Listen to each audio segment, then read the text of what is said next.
Our project name is Programmable Electronic Load, that is 12 volt power jack, and that is the boot up screen of Programmable Electronic Load. The maximum current is 9 ampere and maximum power is 100 watt.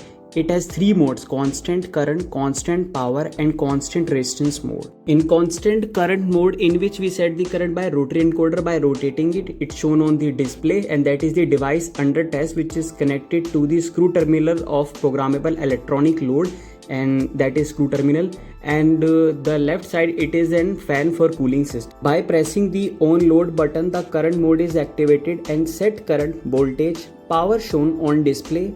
By increasing current, now it draws 2 amp and now it draws 3 amp.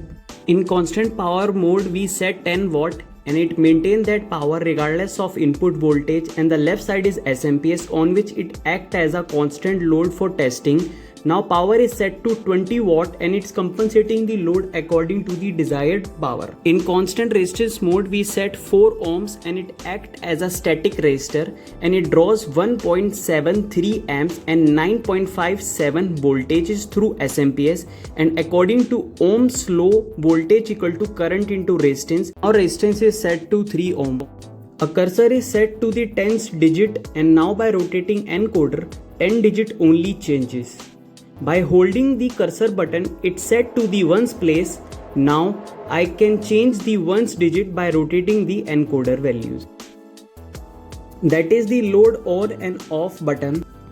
That is the for changing the brightness of LCD. After pressing the button, it comes to default 50% brightness, and use the encoder to change the brightness.